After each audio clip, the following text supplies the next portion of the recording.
ആകാശവാണി.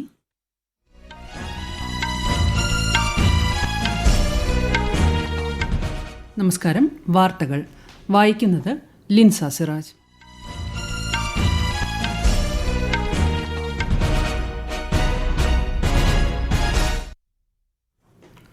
പ്രധാന വാർത്തകൾ. കായിക ഇനങ്ങളിൽ ഇന്ത്യയുടെ പ്രകടനം 2014 മുതൽ ക്രമാനുഗതമായി മെച്ചപ്പെട്ടതായും 2036 ഒളിമ്പിക്സിന് ആതിഥേയത്വം വഹിക്കാൻ ഇന്ത്യ ശ്രമിക്കുകയാണെന്നും പ്രധാനമന്ത്രി നരേന്ദ്രമോദി. രാജ്യത്ത് കഴിഞ്ഞ വർഷം അരി ഉൽപ്പാദനം 150 ദശലക്ഷം ടൺ കവിഞ്ഞതായി കേന്ദ്ര കൃഷിമന്ത്രി ശിവരാജ് സിംഗ് ചൌഹാൻ. വിദേശകാര്യമന്ത്രി എസ് ജയശങ്കർ ഇന്നു മുതൽ ഈ മാസം 10 വരെ ഫ്രാൻസിലും ലക്സംബർഗിലും ഔദ്യോഗിക സന്ദർശനം നടത്തും. വെനസ്വേലയിലെ സമീപകാല സംഭവ വികാസങ്ങളിൽ കടുത്ത ആശങ്ക പ്രകടിപ്പിച്ചു ഇന്ത്യ. ചർച്ചകളിലൂടെ സമാധാനപരമായ പ്രശ്നങ്ങൾ പരിഹരിക്കാനും ഇന്ത്യ ആവശ്യപ്പെട്ടു. 15ാം കേരള നിയമസഭയുടെ 16ാം സമ്മേളനത്തിന് ഈ മാസം 20-ന് തുടക്കമാകും. സംസ്ഥാന ബജറ്റ് ജനുവരി 29-ന്. ഇന്ത്യ ദക്ഷിണാഫ്രിക്ക അണ്ടർ-19 പുരുഷ ഏകദിന ക്രിക്കറ്റ് പരമ്പരയിലെ 2ാം മത്സരം നാളെ. വാർത്തകൾ വിശദമായി. കായിക ഇനങ്ങളിൽ ഇന്ത്യയുടെ പ്രകടനം 2014 മുതൽ ക്രമാനുഗതമായി മെച്ചപ്പെട്ടതായും 2036 ഒളിമ്പിക്സിന് ആതിഥേയത്വം വഹിക്കാൻ ഇന്ത്യ ശ്രമിക്കുകയാണെന്നും പ്രധാനമന്ത്രി നരേന്ദ്രമോദി. ഉത്തർപ്രദേശിലെ വാരാണസിയിൽ വീഡിയോ കോൺഫറൻസിംഗിലൂടെ 72ാമത് ദേശീയ വോളിബോൾ ടൂർണമെന്റ് പ്രധാനമന്ത്രി ഉദ്ഘാടനം ചെയ്തു. കായിക രംഗത്ത് ജൻസി ത്രിവർണ്ണ പതാക ഉയർത്തുന്നത് കാണുമ്പോൾ രാജ്യം വളരെയേറെ അഭിമാനിക്കുകയാണെന്നും പ്രധാനമന്ത്രി കൂട്ടിച്ചേർത്തു. Research development and innovation fund RDI ലഭിക്കുന്നതിന് ഒരു സ്റ്റാർട്ടപ്പ് 3 വർഷം നിലനിൽക്കണമെന്ന നിബന്ധന സർക്കാർ നീക്കം ചെയ്തു. ന്യൂഡൽഹിയിൽ ശാസ്ത്ര വ്യാവസായിക ഗവേഷണ വകുപ്പിന്റെ 41ാമത് സ്ഥാപക ദിന പരിപാടിയിൽ സംസാരിക്കവെ സ്വയം രൂപീകരിക്കുന്ന ഏതൊരു പുതിയ സ്റ്റാർട്ടപ്പ് ഗ്രൂപ്പിനും DSIR വഴി ഈ ഫണ്ട് പ്രയോജനപ്പെടുത്താമെന്ന് ജിതേന്ദ്ര സിംഗ് അറിയിച്ചു. ഇന്ത്യയുടെ ഗവേഷണ വികസന നവീകരണ ആവാസ വ്യവസ്ഥയെ ശക്തിപ്പെടുത്തുന്നതിനുള്ള പ്രധാന സംരംഭങ്ങളും ചടങ്ങിൽ മന്ത്രി അനാച്ഛാദനം ചെയ്തു. രാജ്യത്ത് കഴിഞ്ഞ വർഷം അരി ഉൽപ്പാദനം 150 ദശലക്ഷം ടൺ കവിഞ്ഞതായി കേന്ദ്ര കൃഷിമന്ത്രി ശിവരാജ് സിംഗ് ചൌഹാൻ. ICAR വികസിപ്പിച്ചെടുത്ത സവിശേഷതകളുള്ള 25 വിളകളുടെ 184 പുതിയ ഇനങ്ങൾ ഉദ്ഘാടനം ചെയ്യവേ അരി ഉൽപ്പാദനത്തിൽ ഇന്ത്യ ചൈനയെ മറികടന്നതായി ശ്രീ ചൌഹാൻ പറഞ്ഞു. ലോകത്തേക്ക് അരി കയറ്റുമതി ചെയ്യുന്ന മുൻനിര രാജ്യമായി ഇന്ത്യ മാറിയെന്നും അദ്ദേഹം കൂട്ടിച്ചേർത്തു. കഴിഞ്ഞ 10 വർഷത്തിനുള്ളിൽ 3200-ലധികം പുതിയ ഇനം വിത്തുകൾ വികസിപ്പിച്ചെടുത്തിട്ടുണ്ടെന്നും അദ്ദേഹം പറഞ്ഞു. कृषि आज भी भारतीय अर्थव्यवस्था की रीढ़ है और खेती के प्राण अगर कोई है, आत्मा अगर कोई है तो बीज है. बीज चाहिए. अगर बीज ठीक है तो उत्पादन भी ठीक होगा, खाद्य सुरक्षा सुनिश्चित होगी. लेकिन हम भारत केवल पेट भरने के लिए बीज नहीं चाहते, हम अन्न चाहते हैं तो उसके साथ पोषण भी चाहते.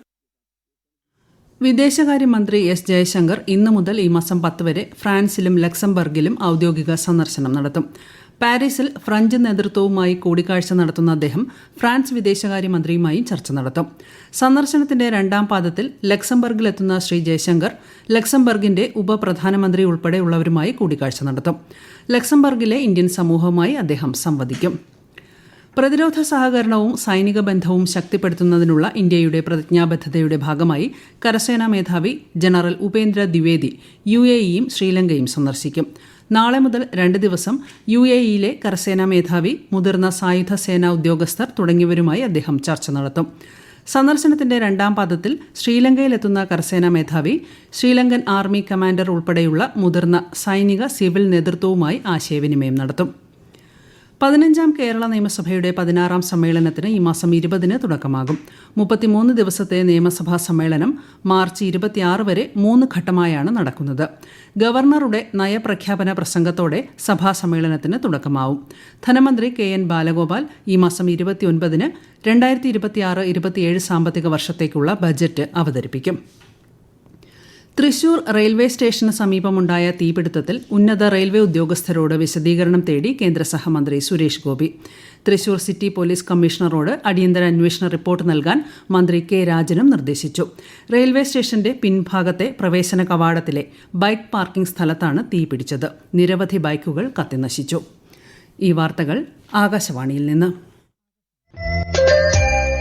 ആകാശവാണി വാർത്തകളും വാർത്താധിഷ്ഠിത പരിപാടികളും all India radio news Thiruvananthapuram YouTube ചാനലിലും @all India radio news Thiruvananthapuram Facebook പേജിലും AR News_ തിരുവനന്തപുരം ഇൻസ്റ്റഗ്രാം അക്കൌണ്ടിലും @AR News_TVM X ഹാൻഡിലും ലഭ്യമാണ്. വെനസ്വേലയിലെ സമീപകാല സംഭവ വികാസങ്ങളിൽ ഇന്ത്യ കടുത്ത ആശങ്ക പ്രകടിപ്പിച്ചു. സ്ഥിതിഗതികൾ സൂക്ഷ്മമായി നിരീക്ഷിച്ചു വരികയാണെന്ന് വിദേശകാര്യ മന്ത്രാലയം പ്രസ്താവനയിൽ പറഞ്ഞു. വെനസ്വേലയിലെ ജനങ്ങളുടെ ക്ഷേമത്തിനും സുരക്ഷയ്ക്കും ഇന്ത്യ പിന്തുണ അറിയിച്ചു. മേഖലയിലെ സമാധാനവും സ്ഥിരതയും ഉറപ്പാക്കിക്കൊണ്ട് ചർച്ചകളിലൂടെ സമാധാനപരമായി പ്രശ്നങ്ങൾ പരിഹരിക്കാൻ ഇന്ത്യ ആവശ്യപ്പെട്ടു. കാരക്കാസിലെ ഇന്ത്യൻ എംബസി ഇന്ത്യൻ സമൂഹവുമായി ബന്ധപ്പെടുകയും സാധ്യമായ എല്ലാ സഹായങ്ങളും നൽകുമെന്ന് അറിയിക്കുകയും ചെയ്തു. വെനസ്വേലയിലെ US സൈനിക നടപടി സംബന്ധിച്ച് നാളെ ചേരുന്ന UN രക്ഷാസമിതിയുടെ അടിയന്തര യോഗം ചർച്ച ചെയ്യും. വെനസ്വേലയിലെ US സൈനിക നടപടി അപകടകരമായ കീഴ്വഴക്കമെന്നായിരുന്നു UN സെക്രട്ടറി ജനറൽ അന്റോണിയോ ഗുട്ടറസിന്റെ പ്രതികരണം. അതേസമയം വെനസ്വേല പ്രസിഡന്റ് നാടുകടത്തപ്പെട്ട സാഹചര്യത്തിൽ വൈസ് പ്രസിഡന്റ് ആക്ടിംഗ് പ്രസിഡന്റായി ചുമതലയേൽക്കണമെന്ന് വെനസ്വേല സുപ്രീം കോടതി നിർദ്ദേശം നൽകി. യമനിലെ സമീപകാല സംഭവ വികാസങ്ങൾ സൂക്ഷ്മമായി നിരീക്ഷിക്കുന്നുണ്ടെന്നും തുടർച്ചയായ സംഘർഷങ്ങളിൽ ആശങ്ക പ്രകടിപ്പിക്കുന്നതായും UAE അറിയിച്ചു. രാജ്യത്ത് സുരക്ഷയും സ്ഥിരതയും സംരക്ഷിക്കുന്നതിന് സംയമനം പാലിക്കാനും UAE യമൻ ജനതയോട് ആവശ്യപ്പെട്ടു. അതേസമയം രാഷ്ട്രീയ സംഘർഷങ്ങൾ വർദ്ധിക്കുന്ന പശ്ചാത്തലത്തിലും എണ്ണ ഉൽപ്പാദനം സ്ഥിരമായി നിലനിർത്താൻ എണ്ണ ഉൽപ്പാദക രാജ്യങ്ങളുടെ സംഘടനയായ OPEC+ തത്വത്തിൽ തീരുമാനിച്ചു. ആകാശവാണി ദുബായ് പ്രത്യേക കറസ്പോണ്ടന്റ് വിനോദ് കുമാർ തയ്യാറാക്കിയ റിപ്പോർട്ടിലേക്ക്. Tensions between Saudi Arabia and the United Arab Emirates flared last month over the conflict in Yemen. Geopolitical uncertainty has deepened further after United States captured Venezuelan President Nicolas Maduro. Venezuela holds the world's largest proven reserves, but production has sharply declined due to years of mismanagement and sanctions. No meaningful production increase is expected despite Trump's assurance of increased output. India ദക്ഷിണാഫ്രിക്ക under-19 പുരുഷ ഏകദിന cricket പരമ്പരയിലെ രണ്ടാം മത്സരം നാളെ ഉച്ചയ്ക്ക് 1 മണിക്ക് ദക്ഷിണാഫ്രിക്കയിലെ ബെനോണിയിലാണ് മത്സരം. പരമ്പരയിലെ ആദ്യ മത്സരത്തിൽ ഇന്ത്യയ്ക്കായിരുന്നു ജയം. 3 മത്സരങ്ങളാണ് പരമ്പരയിലുള്ളത്.